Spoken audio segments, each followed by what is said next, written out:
games, Brains A Head-Banging Life, but it's time for 10 things and time to get spooky. It's 10 things we love about the Paranormal Activity series. Yes, we are doing all 6 films as one because fuck doing these as individuals.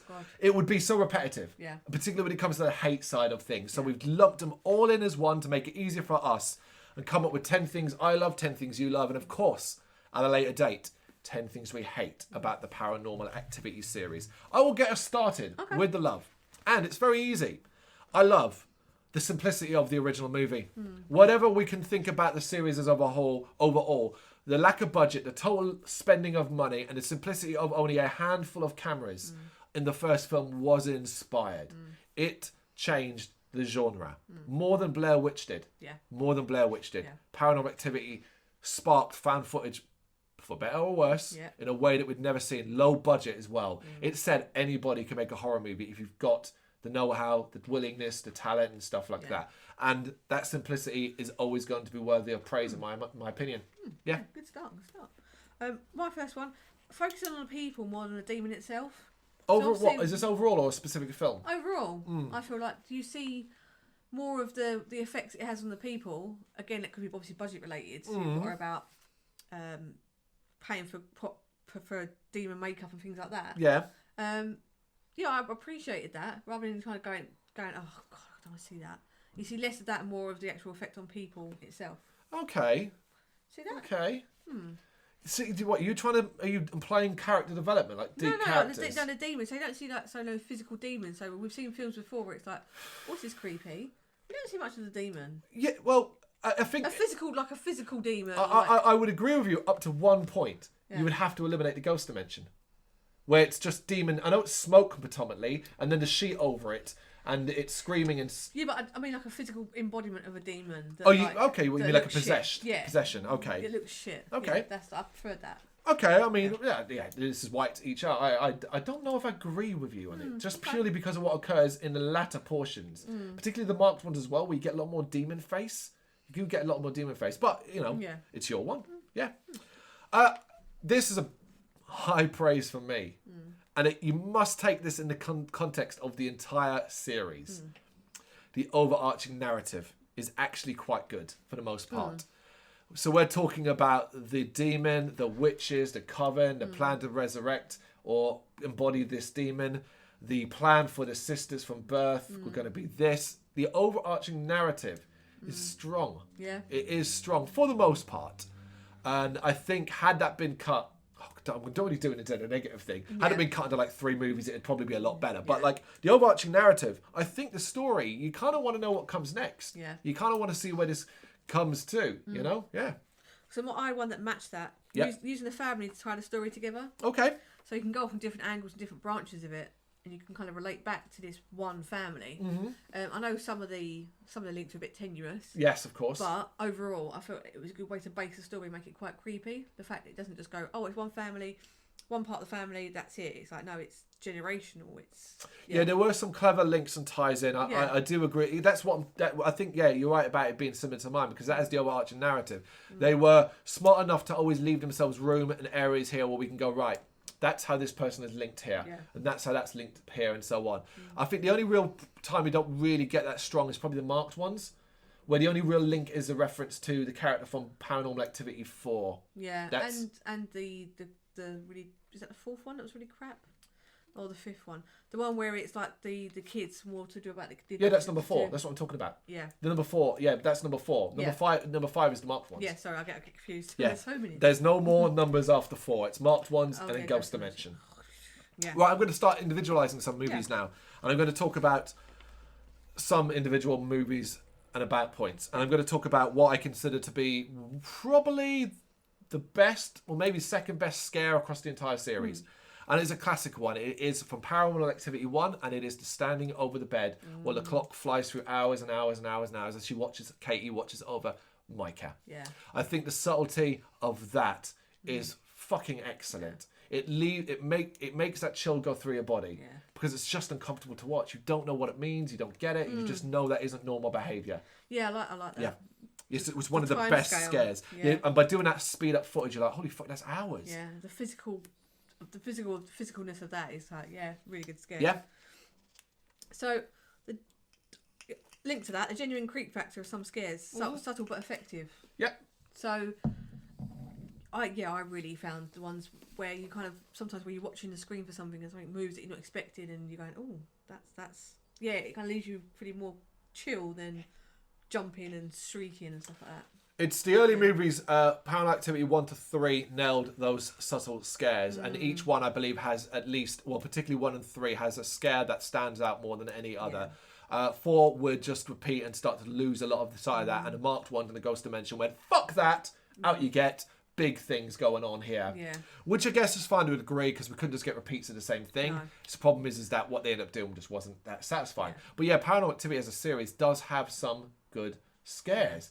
I think particularly if you're not a regular horror movie fan and you just dip your toe in here and you'd probably be affected by a lot more than we were. Yeah. I'm going to continue with my other scare then. Yep. Which is the other scare that I consider maybe the best. Comes from Paranormal Activity number 3. Yeah. The Paranormal Activity 3... No, I won't do that part because that's a separate one. So Paranormal Activity 3 has this scare with a rotating camera. So it's a camera that's put on top of a broken down fan and moves back and forward. Part living room one section, part kitchen. And basically a babysitter is there, and as the camera pans back around, you see a figure standing behind her with a bedsheet over her. Camera goes back slowly, comes back again, still standing there. Back again, does it several times, building up anticipation. Comes back the last time, and then the sheet just collapses and falls like nothing was there. Yeah.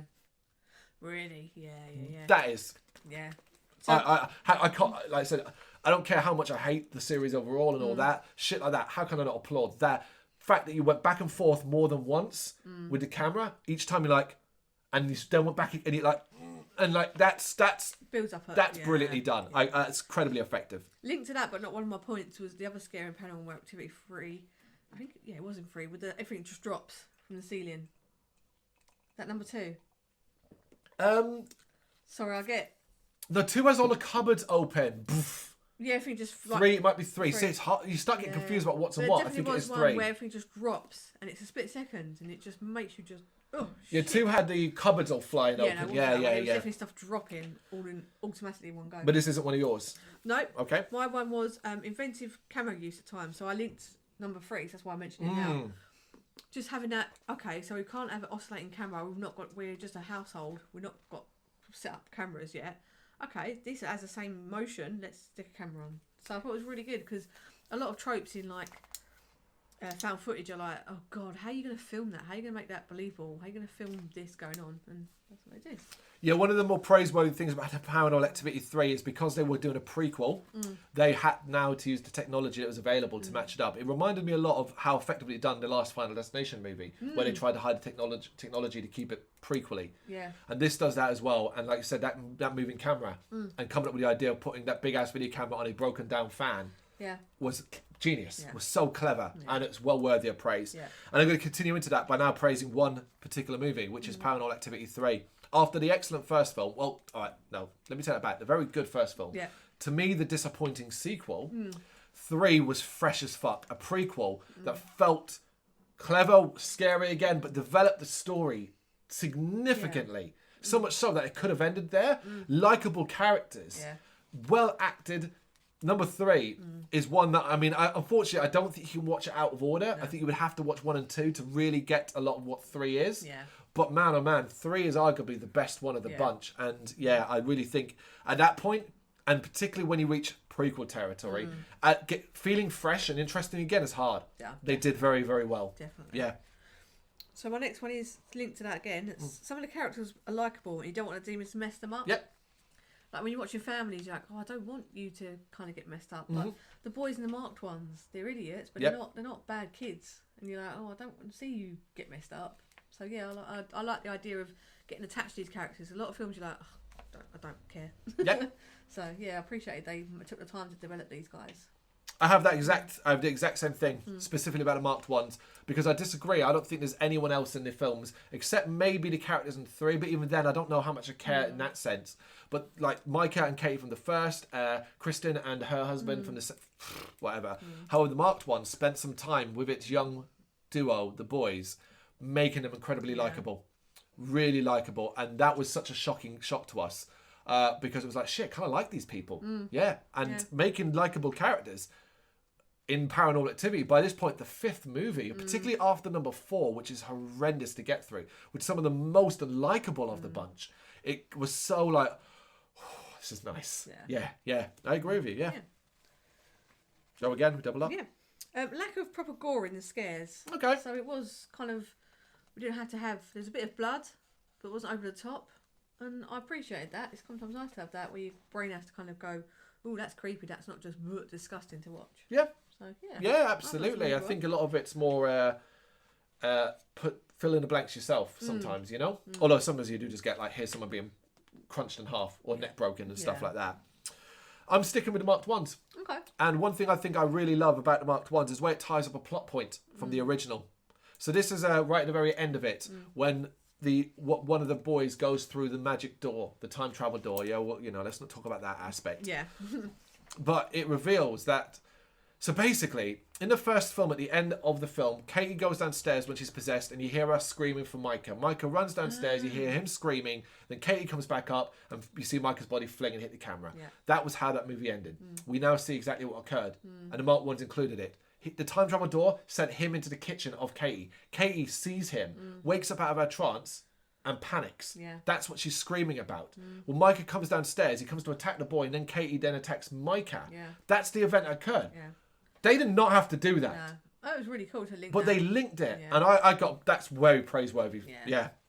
That's really cool. I'm going to stick with the marked ones as well. So, shifting location. Yep. So, from these big houses, big apartments, to quite more of a bit of a rougher area, and a smaller apartments, more like community of apartments. Low income area. Yeah. Yeah. And again, having like the neighbours and stuff. So like when you're hearing noises, sometimes you just been a nosy neighbour, or like you trying to snoop on people.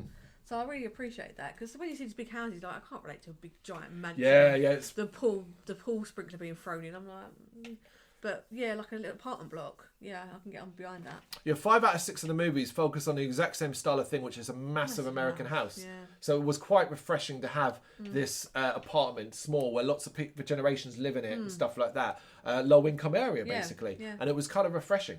Yeah, I agree. Yeah.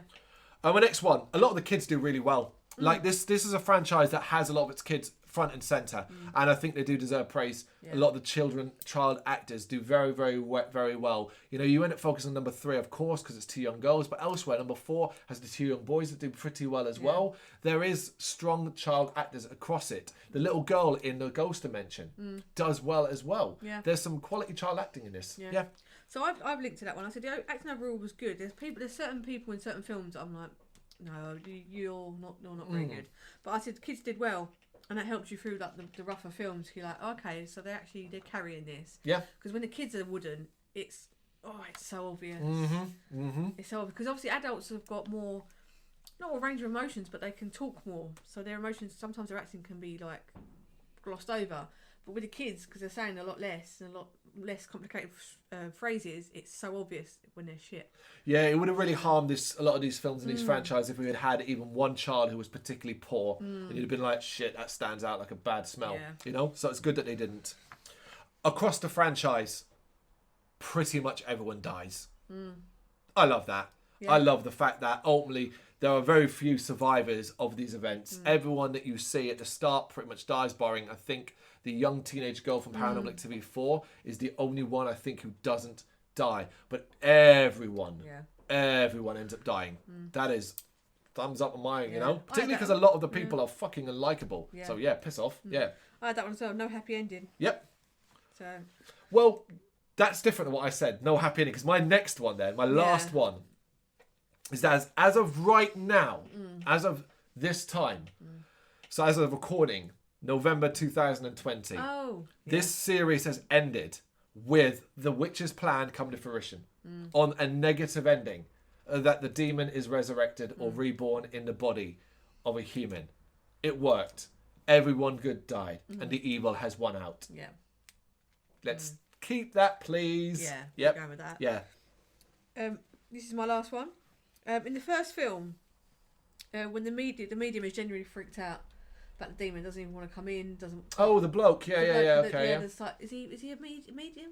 He's a professor, but guess he's a medium. He's got that thing. He's a medium because he can feel the energy and stuff like that. Yeah, I just stopped myself from saying it like Roger from American Dad there. Yeah. I thought that was really creepy that he wasn't just a charlatan trying to take their money or waste their time. He was like, this is beyond my expertise and I'm not even going to come and entertain this nonsense. I'm gone. Call this guy, This guy will help you, Yeah, I thought it was genuinely add to the creep factor of the demon. The fact that someone studied this for his life's work was like, no, you need more help than me. Okay. Yeah, I really like that. Okay, fair enough. There you go. There's our 10 things we love about the Paranormal Activity series. Check back. You know what's coming next. 10 things we hate. Let us know your thoughts, though, in the comments. Thank you very much for watching. You can check us out on gbhbl.com as well as on Facebook, Instagram, Twitter and Tumblr. Go to Patreon and help us out over there. That's patreon.com/gbhbl, as well as Big Cartel, where you can find some of our merchandise. We have a podcast running on SoundCloud and Apple Podcasts. And of course, if you like this video, do us a favour, hit the subscribe button and help the channel grow. Games, horror and heavy metal. What else is life for?